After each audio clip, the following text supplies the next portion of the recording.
One of the side effects of living in sin is you start to feel fear and you start keeping people under the assumption of guilt. Being afraid that your boyfriend's cheating. Being afraid that your girlfriend's cheating on you. Being afraid your kids are stealing from school. They bought a toy home, somebody gave it to them, but you got them under the assumption of guilt. You saying that they stole it. Now, you tell me, right now, did you steal that? You start being afraid that people are talking about you. What did you say? What'd you say? What did you say? What did you say? You start getting paranoid. Wickedness stands cowardly and is self-condemned.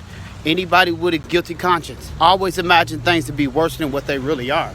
Nothing worse than having to whimper up to somebody because they keep you under the assumption of guilt. Are you cheating on me with your writing? Always having to pre-prove yourself that you're not guilty. I'm innocent. Please, I'm innocent. Look, I'm innocent, that's why. To prove to them, just to quiet their fears.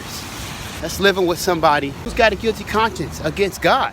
Always having to keep the phone on speakerphone. Just put it on speakerphone, for God's sakes. Let me put you on speakerphone. Just to reassure somebody who's living in sin.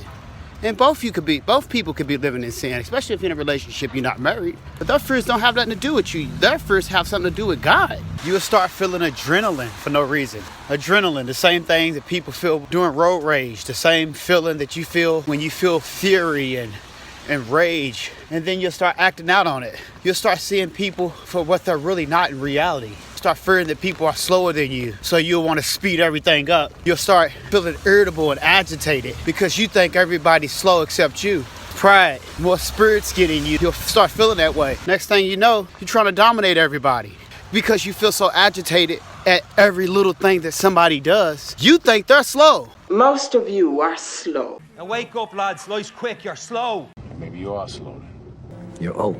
You're slow. Look up. You're slow and no one likes you. And you think you're assertive, domineering. No, it's a spirit. Got you frustrated in every little small thing. Adrenaline, rage, fury. All that comes up all in your chest, you feel it. That's an evil spirit. You got to cast that out in the name of Jesus.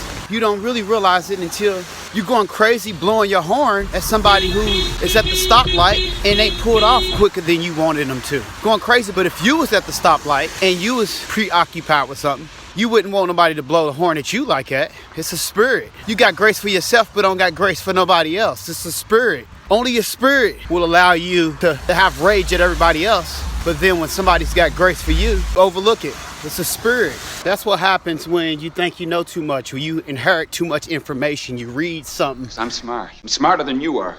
and now you think you're better than somebody else just because you know some information that was handed down to you. That's what happens when you get full of pride, head knowledge. I'm smart, you're dumb. I'm big, you're little. I'm right, you're wrong. Head knowledge don't mean nothing. You learn a little something from somewhere. You think you're better than somebody. You think you drive better than everybody. You're impatient with everybody. It's the devil.